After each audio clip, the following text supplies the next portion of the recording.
latest football news, engaging debates, and fascinating opinions. Pitchside Talk on IO Radio. Yes, and welcome to Pitchside Talk here on IO Radio. We're back for another week of football action, aren't we, Dan? Yes, we are. Dan, you're taking your headphones off. What's Yeah, going they're on? not working. They're not working. Oh, we'll sort this out in a second.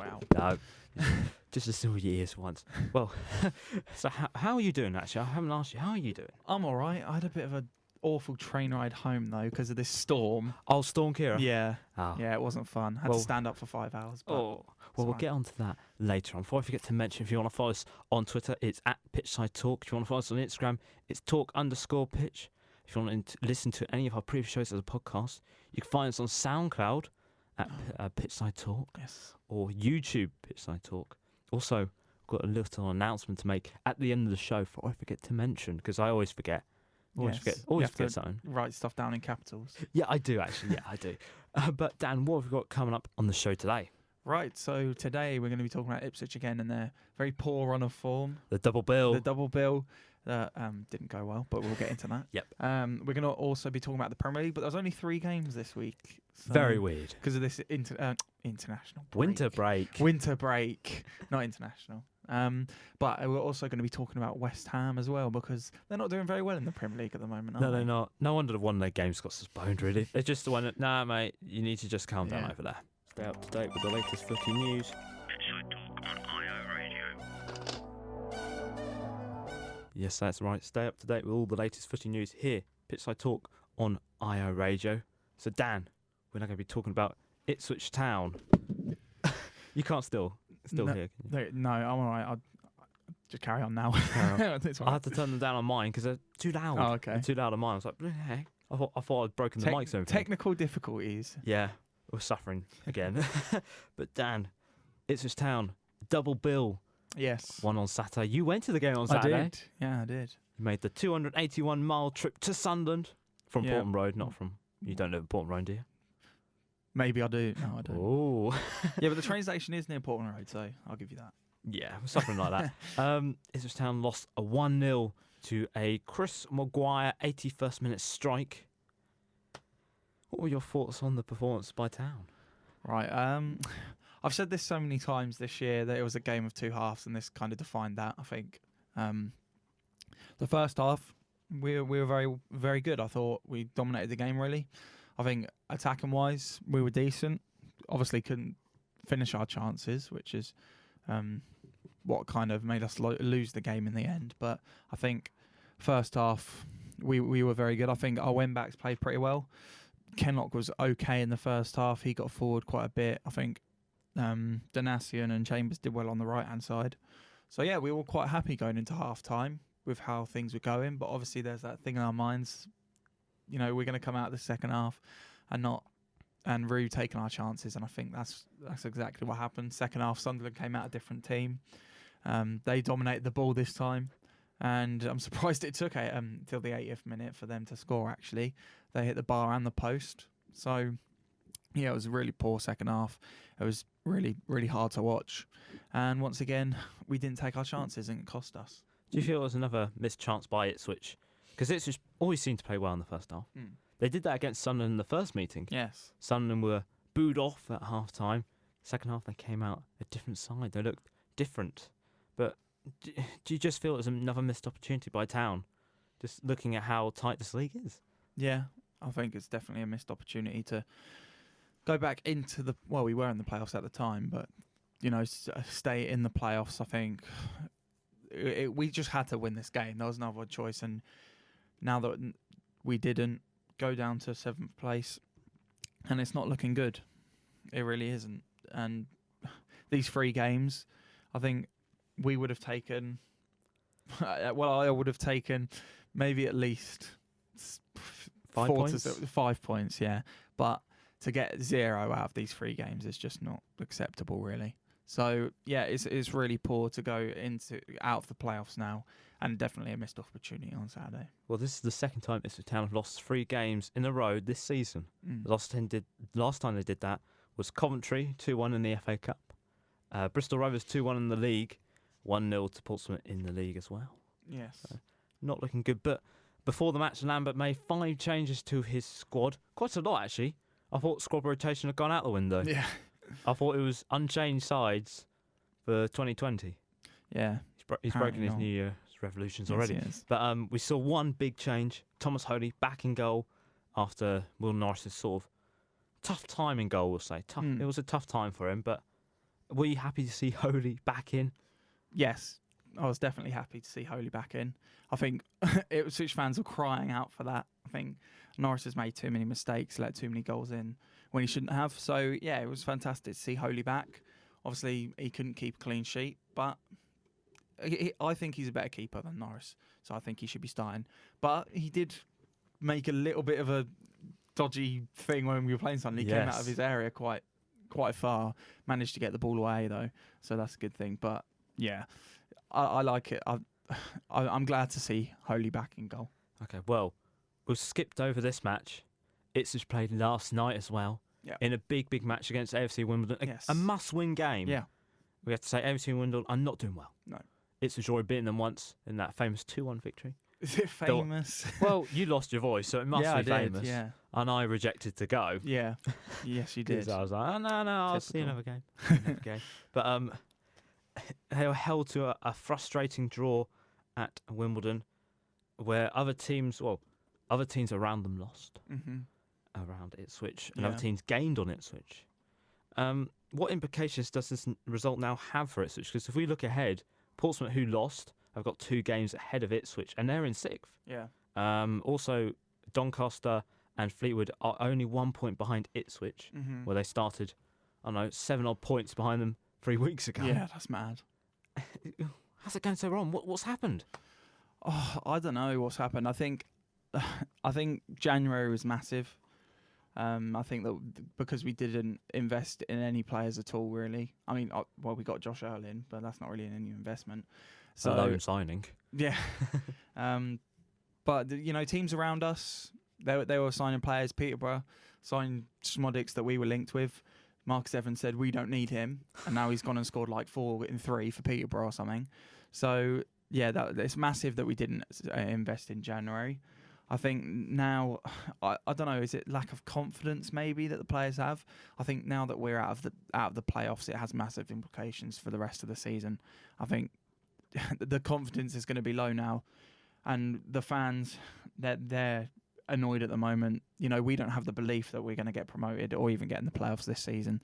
So, yeah, I think this now that we're outside the playoffs, it's got massive implications. Well, you just mentioned about confidence there. Paul Lambert said after the game that Ipswich Town's top goal scorer, James Norwood, is low in confidence at the moment. Do you feel it's having an effect on Ipswich, why they're not scoring so much in the scoring department? Because he is their top goal scorer. Yeah, he is. That's mad to think that. And he was saying at Tranmere, scoring goals for fun. Yeah. Maybe it is. I think confidence is a big thing in football, and especially with this team from last season. I think it definitely is it does have an impact on the squad.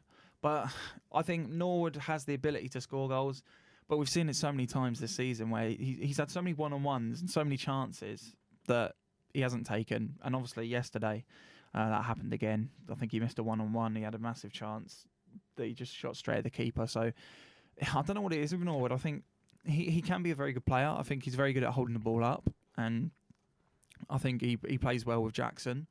But maybe he just needs to score a few more goals to get his confidence back up. But as it stands at the moment, that's not looking like it's going to happen. No, and also, speaking of January transfers, Paul Lambert confirmed after the match that he had sort of, I would say, agreed a handshake deal with Connor Wickham to join Ipswich Town from Crystal Palace, former Ipswich Town striker.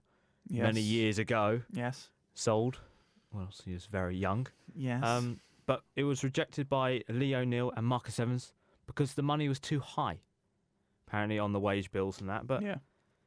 Do you feel that hearing about this is going to have a massive implications on Ipswich season, really, not getting him in where other teams have invested around them?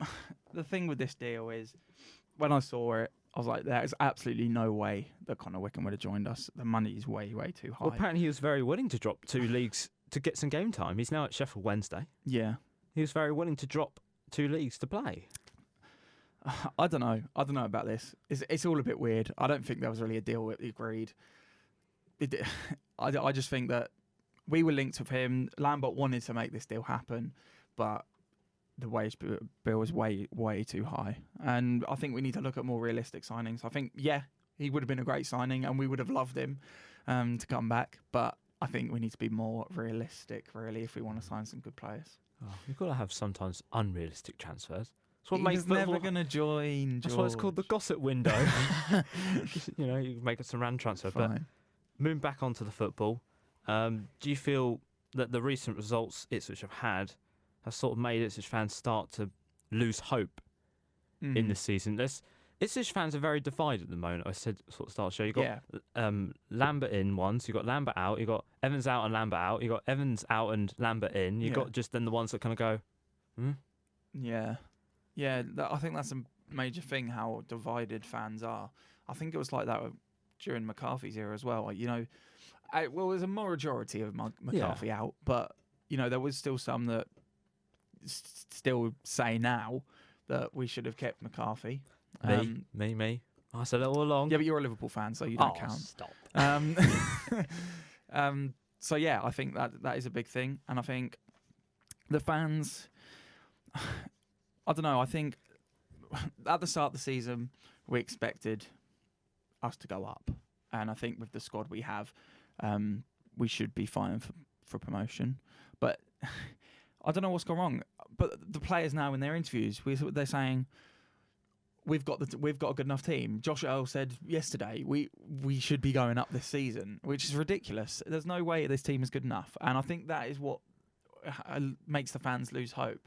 I think seeing our players still saying we deserve to go up is not a realistic thing, and with the way we're playing at the moment, we're not good enough to go up, definitely. And I think that's what makes the fans lose hope, that our players still believe and the fans don't believe. So we're divided between fans and players as well, which affects it as well. So yeah, definitely lost hope. Do you think also as well from 3 weeks ago, Ipswich were first 3 weeks ago, and now they are 7th. Yep. If we look at their they have only have 5 wins in 20 league matches, getting 22 points in 20 games.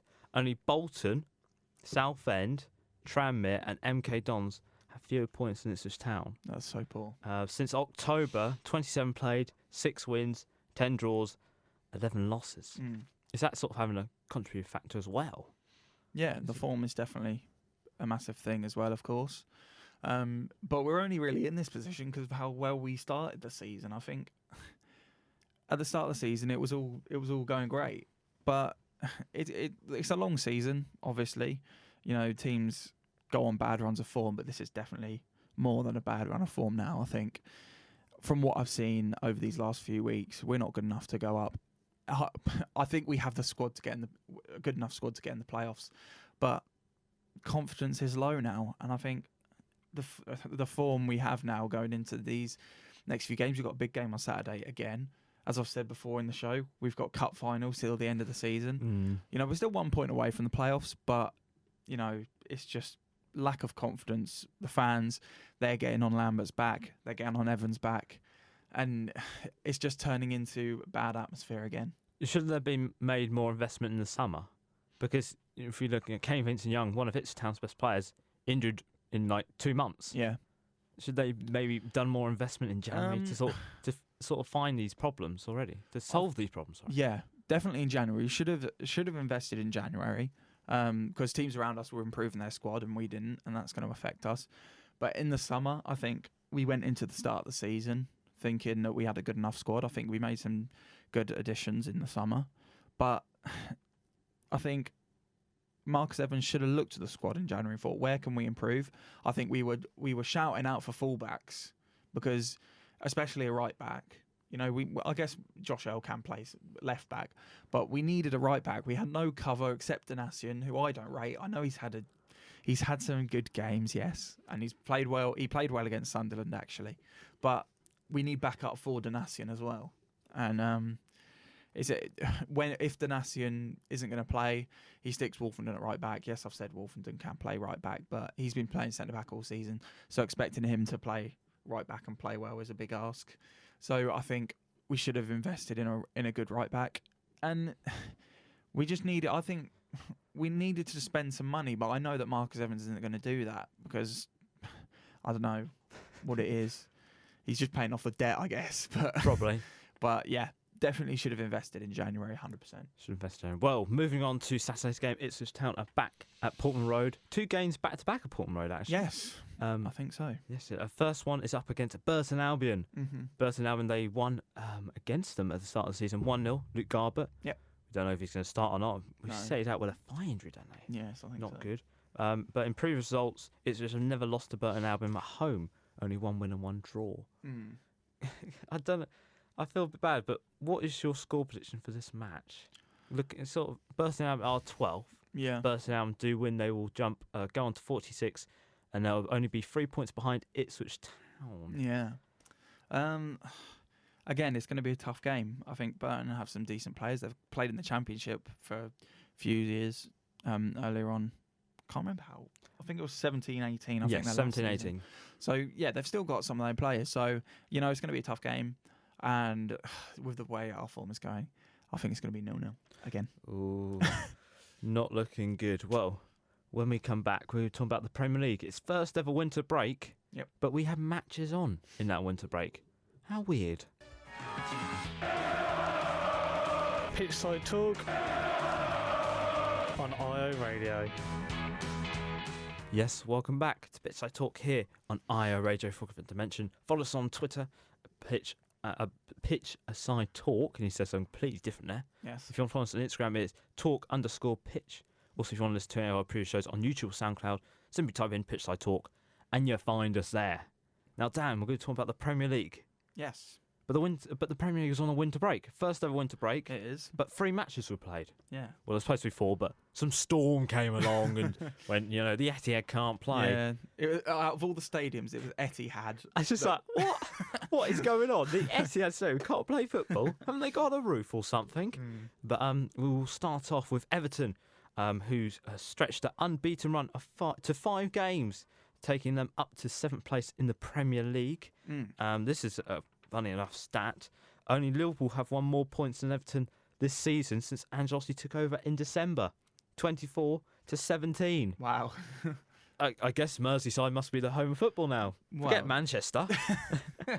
I'm sure you're happy. Well, I don't know if you're happy No, about I'm Everton not. doing that. But, yeah, that's mad that they're now so close to European football, isn't it? It is. As you said that they're so close to European football, could they be making a late challenge for European football? Because they're only, we have a look, they're 7th, so Yep. they are in Europa League territory. Yep. They're only 5 points off Chelsea in 4th.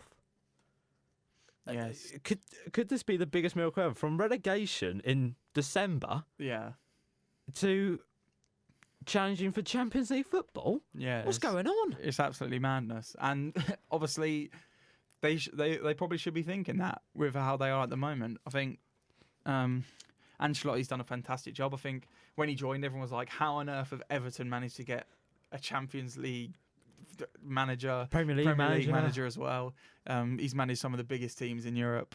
It's madness. So yeah, I think we expected him to do a good job, but to do this good of a job, yeah, I don't think we predicted that. So fantastic that Everton are back up to the top half of the table. Obviously not for you, but That's bad go. It's not fantastic. But, They're back. but it is good to see a team that was struggling and doing awful at the start, improve and get back to the top half. Yeah, of course. But yeah, he's done a fantastic job. And can Everton get to European football this season? It's definitely possible, but I guess we'll see. Definitely possible. Since Ancelotti took over, Everton have only lost 1 game in their 8.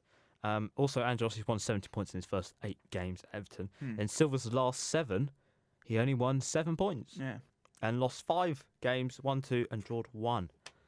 That's just madness. it is. They should have, well, I don't know. I don't know what to think about it. When I saw it, I was like, Ancelotti, what's going on? Yeah, it's mad. I feel scared now. Well, apart from he can't beat the under can't 20. feel He can't beat the kids. No. I'll give him that. Yeah, but I feel scared. it's Liverpool, so you can't be scared of anyone, really. I feel scared of this. Just wait until we play at Goodson Park and we could win the title there. I will be definitely scared. All right, I'll be definitely scared. Well, Crystal Palace are now winless in 7 games. Their last win was on Boxing Day against West Ham. I wonder what will happen to West Ham this season. What other stats I got on them? Also, Crystal Palace haven't kept a clean sheet in the last 10 league matches. The longest run in any current competition so far. Is Roy Hodgson under pressure at the moment? Could he be under pressure of losing his job? Because they're only 7 points off the relegation zone, but it's not looking good at the moment. They're dropping. Yeah, they are. It isn't looking good. And I think he's safe at the moment, but I think if Crystal Palace go any lower than they are now, I think his job's in threat. I think he did a good job when he took over.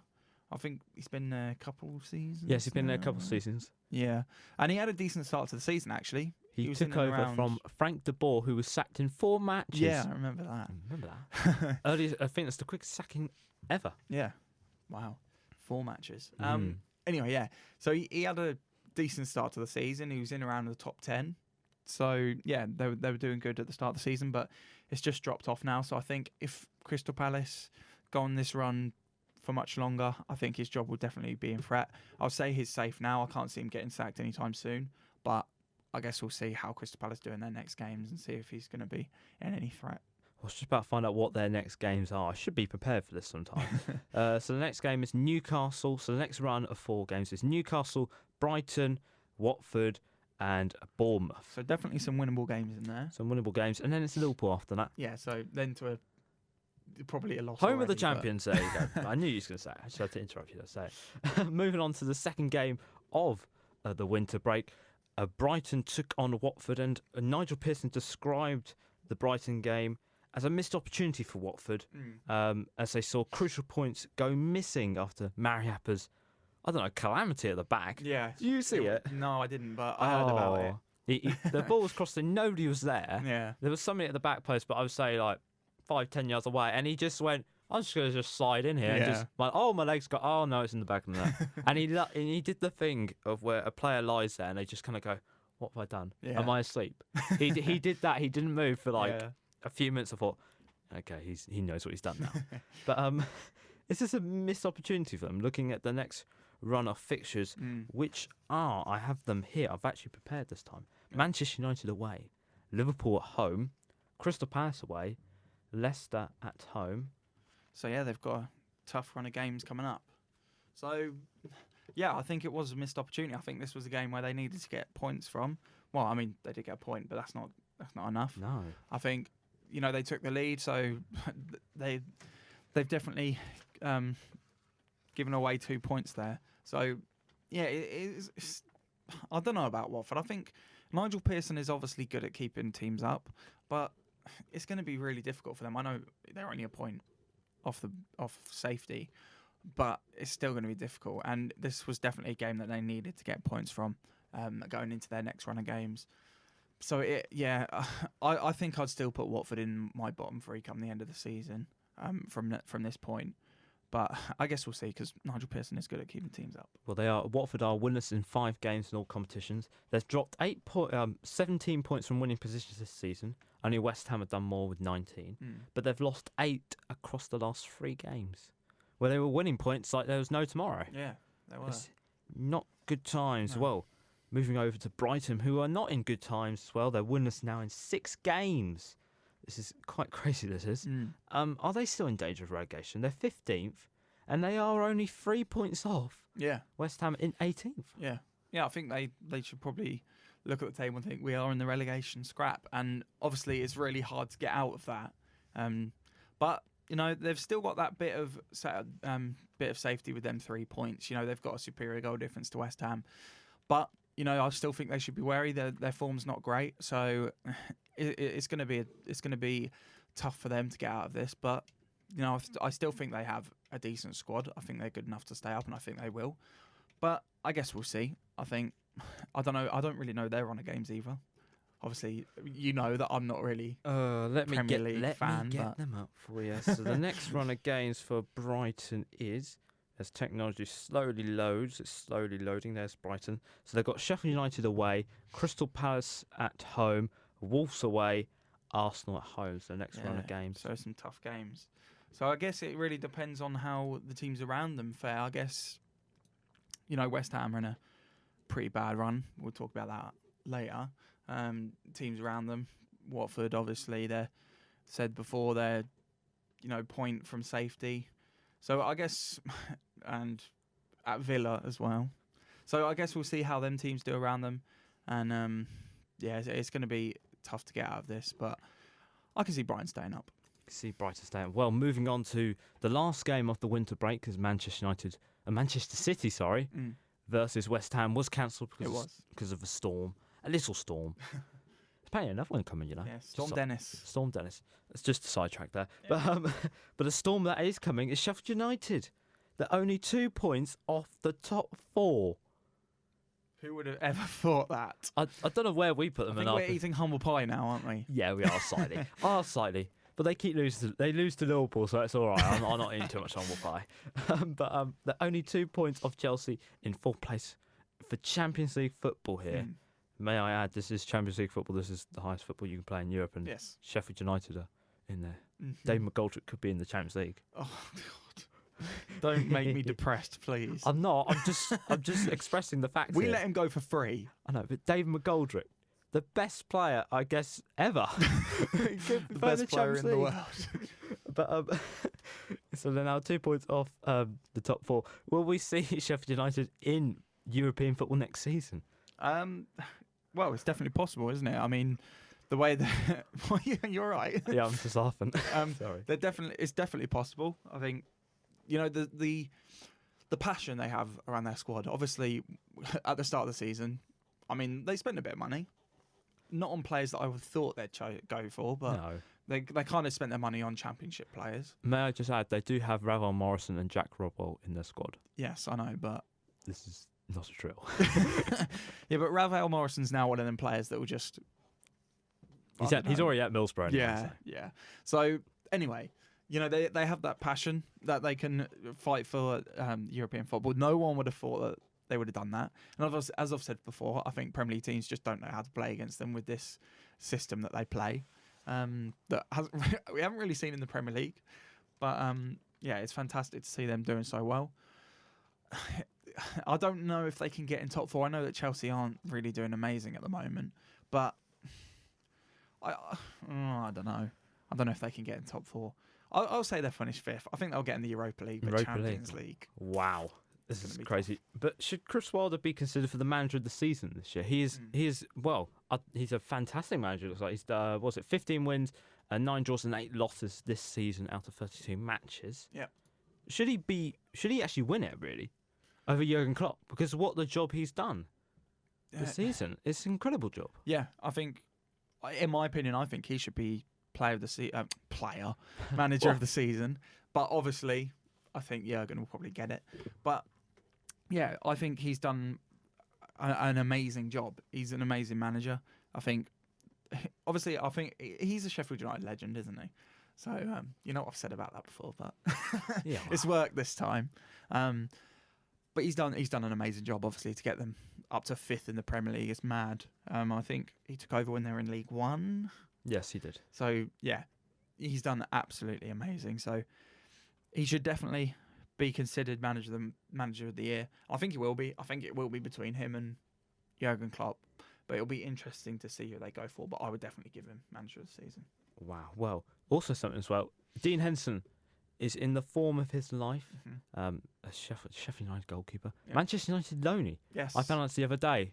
So I'm not very happy by that. But should he be considered for England's number 1? Looking at sort of how the England goalkeepers have been performing this season. John Pickford's had an iffy season. He had an iffy game against Crystal Palace. Yeah. But should he be considered for it? Because he's got 9 clean sheets this season out of 24 appearances. He's joint first with Alisson and Nick Pope for the Golden Glove. Should Gareth Southgate take a chance on him? Yeah. Put him in. Yeah, I think so. I think, he's another one of these young England players that's got loads of potential. And I think we've got friendlies coming up in March. So I think he should definitely try him in goal for them games, see how he does. But yeah, as you said, Pickford's not been great recently. So I guess it's between Henderson and Pope for me. I think, obviously, Pope, he's got joint clean sheets as well. So he's definitely going to be in contention. But I definitely think Dean Henderson should be, at least tested out in the England squad, see how he does before the Euros. Because I think Gareth Southgate's got a tough choice in the Euros. who his number one keeper is. I think he likes Pickford, but it'll be interesting to see who it goes for. But I definitely think Henderson should be considered. Would he pick Pickford because he's seen Pickford before? He's done well in the World Cup, Yeah, and he's a consistent, reliable goalkeeper. But if you look at his stats, 38 goals conceded. Only Tim Krul and Ben Foster have conceded more goals this season. But Pickford has played 100% of minutes this season. Yeah. So, yeah, it's going to be a tough choice for him. I think he's trusted Pickford in the England squad, and obviously he's done well for England. But I don't know. I guess if he's going to take it on club form, he's going to try. He's going to pick Pope or Henderson. But I guess we'll see. I don't know. I think in the Euros I could see Pickford starting, but okay. I guess we'll see how the friendlies in March who will pick for them. Okay, well, I actually put this to the people, and 69% of people said Dean Henderson should be starting a goal, 17% for Nick Pope, 11% for Jordan Pickford, and 3% for other. Because there is some Who other are the goalkeepers. other three? I don't really know, perfectly honest. Somebody who likes to promote Head and Shoulders. Not too sure who he is. But moving on to Bournemouth, they've only had 2 wins this in 2020. They're only 2 points clear of the relegation zone and 16th. But they've played more games than 3 of the teams below them, if you want to count Norwich. Yeah. But does this put them in a dangerous situation of relegation is now... It's looking more likely.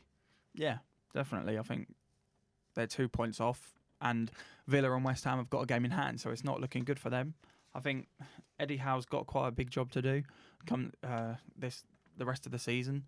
So I guess we'll see how they do in their next games. I mean, their form's not great. Again, I don't know what games they have coming up. But he's got a big ask, and I don't know. I think Eddie Howe's one of these managers. I think if Bournemouth do get relegated, I don't think they'll sack him. I think if he can move on to a bigger job, he might resign. I don't know about that, but I think he's definitely a manager that if Bournemouth get relegated, they'll keep him and they'll come back up next season. So I don't think Eddie Howe's job is in doubt. I think they love him there, so I can see him staying, but he has got a massive job, and Bournemouth are in this relegation fight that could go wrong. Okay, well, Bournemouth, the next run of games is Burnley away, Chelsea at home. Funny enough, the last away victory was at Chelsea. Yeah, they're good against Chelsea. They've only won 3 away games this season out of 13. Then they've got Liverpool away, and then they are at home to Crystal Palace. Well, that leads on quite nicely, actually, because when we come back, we can talk about another side that are actually in the relegation fight. West Ham, they're not doing too well this season. No. From a strong end to the last season, top quality manager. I wonder how it all goes wrong. The best place in Ipswich to hear the latest football debates, Pitchside Talk on IO Radio. Yes, that's right. The best place to hear all the latest footy debates here, Pitchside Talk on IO Radio. And we actually are going to do a footy debate for once. Hooray. We haven't done this in a while. This feels weird, Yes. doing a footy debate. But we're going to talk about West Ham, a club that was entering this season with full of excitement, brand new signings, a top quality manager, top 6 looking like a real possibility, I would say. Top 6 looking like a real possibility with a strong end to last season. But this season, it's all gone wrong. They're in 18th place. Relegation looks like a real possibility now. How's it gone so wrong for West Ham this season, Dan? What's happened? It's hard to say what's gone wrong, really, because I think at the start of the season, as you said, they had a world-class manager who's won the Premier League before. I think they spent 40 million on the new striker, Haller, I think. Yes, Haller, yeah. 40 million. He's okay, I think. He scored goals in Germany, but, he hasn't really found his feet in the Premier League yet. So I can't remember who else they signed, but I think they Pablo spent... Fornals as well, yep. Yeah, so they spent some money in the summer. But it's hard to say what's gone wrong because they definitely have quality in their team. And, they sacked Pellegrini in the end, which probably was the right decision. But I guess we'll talk about his replacement in a minute. But, yeah, I'm going to say I'm not quite 100% sure what went wrong. Maybe it's a mixture of things, owner, confidence of players, things like that. But, yeah, not quite sure. Well, Pellegrini over the last 2 seasons spent 183 million over the last 2 seasons. But How did it go wrong for him? Because he's a top quality manager. Yeah. He's won the Premier League before with Manchester City, like we said. He's done well at Man City in the past, but where did it go so wrong for him? Because last season was I'd say quite a good season by West Ham. Really. I know they finished 10th, but they're only a few points off 7th, where Wolves finished. Last season, what they have 18 wins, 7 draws, and 18 losses in all competitions, finishing 10th. But just how did it go so wrong for him so quickly? Yeah, it did. And again, it's hard to pinpoint what went wrong. I don't know if it's a mixture of things. But, yeah, they had a good end to the season last year, as you said. But going into this season, I don't know if the confidence was low. I don't know. It's just weird to see such a high-class manager who's had experience in the Premier League and has done well in the Premier League before to perform so poorly. It's a big surprise, really. And I think when they sacked him, it probably was the right time to do that. And at the time, they West Ham weren't going on a very good run. Actually, they weren't too bad at the start of the season. I think they were around mid-table. They were getting results. Well, they lost their first game to Manchester City 5-0. Oh, yeah. Well, they did okay at the start of the season, I'm pretty sure. Yeah, they did all right. Yeah. But, it's just gone downhill from there. So I think, sacking Pellegrini at that time was probably the right decision. Yes, well, their first for the 21st. He played. We managed 21 games. Sorry, not 21st. 21 games this season. With 6 wins, 4 draws, and 11 losses. Mm-hmm. So not looking good there. Only 3 wins at home this season. Only Norwich and Southampton got a worse record than them at home this season. But they sacked him on the 28th of December after the Leicester game. Yeah. After losing 2-1, and then David Moyes was appointed, returning to West Ham after saving them in 17-18, when, funny enough, they sacked their manager. Conspiracy theories right there. But we've had 8 games of him now from New Year's Day. Yeah. What have you made of him sort of in his return? And has he had the same effect as he had when he joined, when he was there in his first spell? Yeah, my thought, I think when he first joined West Ham, I think in December, my thought, or January, I can't remember when it was, but December. My first thoughts was no, why they shouldn't really. I don't think they should go for David Moyes, because we've seen how he's done at teams like Man United, and I mean he did have an effect on West Ham when he took over a couple of years ago. But yeah, my first reaction was I don't think that was the right decision. And since he took over, they've only won 1 game, I think, haven't they? Their first game under him, so it's definitely not going well at the moment. And I don't think David Moyes was the right man to take the job. I can't say who was really available at the time though, to take over at West Ham. But no, I don't think David Moyes is the right manager to get them out of this. Well, and in the 5 games he has managed them in the Premier League, they've had 1 win, 2 draws, and 2 losses. Scored 9 and conceded 9. Also, West Ham have lost 19 points from winning positions this season, almost by any other side. But you said about was he the right appointment at the time? Because they want to try and build the future West Ham.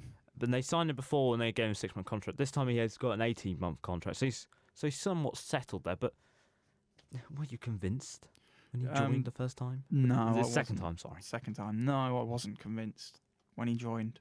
As I said, I think.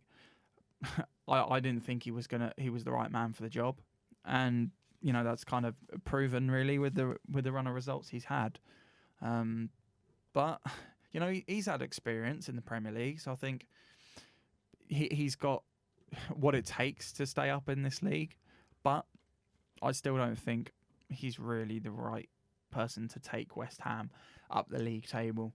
But I guess we'll see. I don't think they'll sack him anytime soon. I think they'll give him a chance. But yeah, I don't think it's going to really last long at West Ham this second time. Okay, well, we're going to just look at West Ham are currently sitting 18th in the league so far. I'm going to read you the next few fixtures they've got. Well, actually, I'll read you all the fixtures they've got until the end of the year. So they've got Manchester City away, Liverpool away, Southampton at home, Arsenal away, Wolves at home, Tottenham away, Chelsea at home, Newcastle away, Burnley at home, Norwich away, Watford at home, Manchester United away, and Aston Villa at home. So they've still got to play 7 of the top 10 at this current moment in time. Yeah. They're sitting 18th. Do you think they will survive this season? It's a tricky question. Looking at the squad they got. It is. And looking at the squad they got, obviously their confidence is low at the moment. And they've got a really tough run of fixtures. It's really hard to say whether they'll stay up or not. Because it would feel weird for them to go down. But it's definitely a possibility. But I think there's teams around them that they're better than. And they'll, the games where they play teams in around them, they could get results. But yeah, I think they'll stay up. Only just though. I think it'll be close, but I think they'll stay up. You think they'll stay up? So where do you think they'll finish, and who do you think's your bottom 3 right now as we speak? So right now, bottom 3 right now at the moment is Norwich on 18 points. Yep. Watford on 24. West Ham on 24 and 18th. 17th is Aston Villa on 25. Bournemouth on 26 and 16th. I'll go up to Crystal Palace in 14th, who are on 30, and Brighton on 27 in 15th. So I think my bottom 3 at this moment in time is probably Norwich, Watford, and I'll say Bournemouth. I think that's the bottom 3 that I'm going to go with. And where do you think West Ham's going to finish? I think West Ham will finish 17th. 17th. They'll just survive. By the skin of their teeth? Yes. By the skin of their teeth, they will. Well, they'll be fighting their way for this one. Pitchside Talk, footy debate from the Premier League Outback. Yes, welcome back to Pitchside Talk here on IO Radio. And, well, we've got a little bit of time for a football roundup for our little big announcement. Yes. Little big announcement. So little big announcement. Yeah, I know, I just made that up on the spot. So the first bit of news is that apparently, where have I got it? Jadon Sancho will leave Borussia Dortmund this summer to go to Manchester United, as he's very keen to go to Old Trafford. Bye-bye career. Yeah. Also in big news, Hake Ziyech, yes, I say it, from Ajax, is in advanced talks with Chelsea for £38 million, and the deal looks like it's going to be completed in a few days. So Frank Lampard's going to have some bolster for next season, which is good because he is a very good player. Yeah, he is a very good player. We saw player. it last season. Yeah, he did well for Ajax in the Champions League. Well, I'm surprised he didn't leave, actually. Yeah. Very surprised. Well, I guess we better go on to a little big announcement. So let me get something up. I've got a little something here. So on the 18th of February, Pitchside Talk, us two, will be appearing on BBC Radio Suffolk for the launch show of BBC Upload with Matt Marvel and John Wright. So you better be listening. We're going to be on between 7 and 10 p.m. This could be quite exciting. We're going to be talking all about Ipswich Town's season so far. Yes, we are. All right. And just saying, this was recorded before the Sunderland game. Yes. Yeah, we mentioned it in the recording, but it was recorded for the Sun game, so it was all when things looked a little bit rosier, I would say. Yeah. Just a little bit. Not too much, but a little bit. And my league position prediction is a lot different now than last week. I can't remember what you predicted. Shall I? No, I'm not. No, don't. I'll spoil it. So if you want to listen to it, you can listen via BBC Sounds on Tuesday the 18th of February, 7 p.m. for BBC Upload with Matt Marvel and John Wright. Yes. How exciting. I am. I have to keep that secret. Now it's out everywhere. So I want to say thanks for listening to the show today. If you want to follow us on Twitter, it is at Pitchside Talk. If you want to follow us on Instagram, it's talk_pitch. If you want to listen to any of our previous shows on YouTube or SoundCloud, simply type in Pitchside Talk. Also, if you want to listen to the show, it's going to be up in a few hours.